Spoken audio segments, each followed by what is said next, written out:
Children, what is projectile? An object which is thrown at some angle theta from the horizontal direction with velocity u. When this object is thrown, it follows parabolic path. इसका path कैसा होता है? Parabola. क्यों? क्योंकि हर point पर इसको gravitational force नीचे की ओर पुल करता है, जबकि आपने इसको जो डायरेक्शन दी है वो ये है. तो ग्रेविटेशनल पुल और आपके दिए डायरेक्शन का कंबाइंड इफेक्ट है कि इसका पाथ होता है पैराबोला. इस पाथ के मोशन को ठीक से समझने के लिए हम वेलोसिटी को दो डायरेक्शन में रिजॉल्व करते हैं. एक वर्टिकल कंपोनेंट जो इस बॉल या प्रोजेक्टाइल को ऊपर की ओर ले जा रहा होता है, और ये हॉरिजॉन्टल कंपोनेंट जो इसको आगे बढ़ा रहा होता है. तो ऑब्जेक्ट आगे जा रहा होता है एक्स डायरेक्शन या हॉरिजॉन्टल कंपोनेंट ऑफ यू उसकी वजह से, और ऊपर जा रहा होता है वाई कंपोनेंट या you sine theta vertical component of velocity की वजह से. जो हॉरिजॉन्टल डायरेक्शन की वेलोसिटी है, जो पुल है ग्रेविटेशनल पुल, वो इसके परपेंडिकुलर है, इसलिए वो इसके मैग्नीट्यूड को बिल्कुल भी चेंज नहीं करता है. इसलिए through out the journey horizontal component constant बना रहता है, जबकि वर्टिकल कंपोनेंट जब तक बॉल ऊपर जा रही है, जो ग्रेविटेशनल पुल है वो अपोजिट डायरेक्शन में है और इसको डी एक्सिलरेट करता है. तो ये जो वर्टिकल कंपोनेंट है, ये ऊपर पहुंचते पहुंचते जिस पॉइंट पर रिड्यूस होते होते जीरो हो जाता है, वहां जाने के बाद इस प्रोजेक्टाइल की वर्टिकल जर्नी खत्म हो जाती है ऊपर की ओर. और ये vertical component zero, horizontal component you cos theta, इस कंडीशन के साथ ग्रेविटेशनल पुल की वजह से नीचे की ओर आने लगता है. ऊपर जाने या नीचे आने में जो वेलोसिटी का कंपोनेंट जिम्मेदार है, वो सिर्फ ये वाई डायरेक्शन वाला वर्टिकल कंपोनेंट है. तो हॉरिजॉन्टल कंपोनेंट चेंज नहीं होता है. और मैक्सिमम हाइट पर बच्चों बहुत इंपॉर्टेंट है याद रखना कि वेलोसिटी जीरो नहीं होती है, वर्टिकल कंपोनेंट जीरो होता है. वेलोसिटी इस पॉइंट पर मिनिमम होती है, वर्टिकल कंपोनेंट जीरो हो जाता है. मैक्सिमम हाइट पर इसकी वेलोसिटी जो वर्टिकल कंपोनेंट और हॉरिजॉन्टल कंपोनेंट का रिजल्टेंट है, वो वेलोसिटी मिनिमम होती है, जीरो नहीं. और इसी वजह से काइनेटिक एनर्जी, जिसका क्या फॉर्मूला होता है, हाफ mv², वो भी मिनिमम हो जाता है. ये काफी इंपॉर्टेंट क्वेश्चन है कि मैक्सिमम हाइट पर प्रोजेक्टाइल की वेलोसिटी और काइनेटिक एनर्जी मिनिमम हो जाती है. और इस मैक्सिमम हाइट पर क्या खास बात होती है? मैक्सिमम हाइट पर केवल हॉरिजॉन्टल कंपोनेंट होता है, यानी डायरेक्शन ऑफ मोशन इस पॉइंट पर सिर्फ हॉरिजॉन्टल है, जबकि जो ग्रेविटेशनल पुल है वो वर्टिकली डाउनवर्ड होता है, जी नीचे की ओर होता है. तो ग्रेविटेशनल पुल या ग्रेविटेशनल एक्सिलरेशन और डायरेक्शन ऑफ मोशन या वेलोसिटी के बीच में इस पॉइंट पर मैक्सिमम हाइट पर 90 डिग्री का एंगल होता है.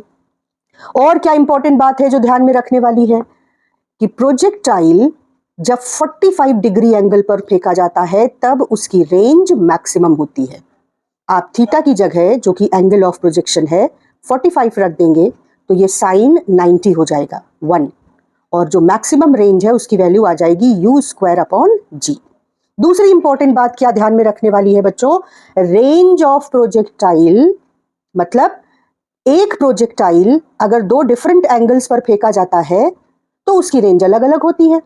45 डिग्री पर फेंका जाएगा तो सबसे ज्यादा डिस्टेंस पर जाकर गिरेगा, ये रेंज कहलाती है, ये मैक्सिमम हाइट कहलाता है. और टाइम जो इस पूरी जर्नी को कंप्लीट करने में लगता है वो टाइम ऑफ फ्लाइट कहलाता है.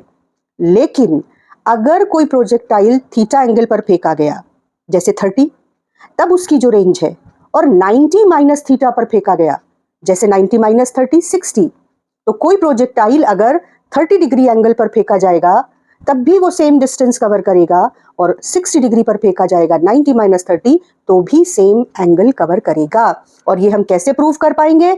हम यहाँ पर थीटा की जगह 90 माइनस थीटा अगर रख दें और साइन 2 थीटा को 2 साइन थीटा कॉस थीटा के फॉर्मूले से ओपन करें, तो हम सॉल्व करने के बाद पाएंगे कि हम सेम एक्सप्रेशन के साथ एंड अप करते हैं.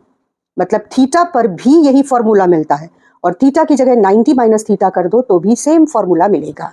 तो ये काफी पॉपुलर क्वेश्चंस हैं एग्जामिनर्स चॉइस, आपको जरूर ध्यान में रखने चाहिए. इंपॉर्टेंट जो डेरिवेशन इस पार्ट से पूछा जा सकता है वो एक है टाइम ऑफ फ्लाइट का डेरिवेशन कैसे कैलकुलेट करेंगे? हमें पता है कि मैक्सिमम हाइट पर जाकर उसका जो वर्टिकल कंपोनेंट है प्रोजेक्टाइल का वो 0 हो जाता है, और जो शुरुआत उसने अपनी जर्नी की थी तब उसका वर्टिकल कंपोनेंट क्या था? उसका वर्टिकल कंपोनेंट था u sin theta. Maximum height पर वर्टिकल कंपोनेंट 0, तो हम equation of motion, first equation of motion use करेंगे और यहां पर हम वर्टिकल कंपोनेंट को 0 रख देंगे, इनिशियल वर्टिकल कंपोनेंट को u sin थीटा रख देंगे, और हमको इस आधी जर्नी का टाइम मिल जाएगा कि कितने टाइम में प्रोजेक्टाइल यहां से यहां पहुंच रहा है। ये 0 रखा, ये u sin थीटा रखा, फर्स्ट इक्वेशन यूज की, और हमको ये टाइम मिल गया। लेकिन हमको टाइम ऑफ फ्लाइट चाहिए, तो इस टाइम को डबल करने से हमको ये पूरा टाइम मिल जाएगा। तो ये है हमारा पहला डेरिवेशन, बहुत ही सिंपल, बहुत ही आसान। इसके बाद दूसरा जो डेरिवेशन इंपॉर्टेंट है वो क्या है? मैक्सिमम हाइट कितनी होगी उसका फॉर्मूला निकालना। तो हम third equation of motion use करेंगे। थर्ड इक्वेशन ऑफ मोशन में जो h हाइट पर वर्टिकल कंपोनेंट 0 हो जाता है वो 0 लिखा, जो इनिशियल y कंपोनेंट था वो था u sin थीटा, तो उसकी जगह पर वो लिखा -2g और मैक्सिमम हाइट h। बहुत ही इजीली सिर्फ 3 स्टेप्स में आपको मैक्सिमम हाइट का फॉर्मूला मिल जाएगा। और रेंज क्या होगा? हॉरिजॉन्टल डायरेक्शन में प्रोजेक्टाइल किस वेलोसिटी से चल रहा है?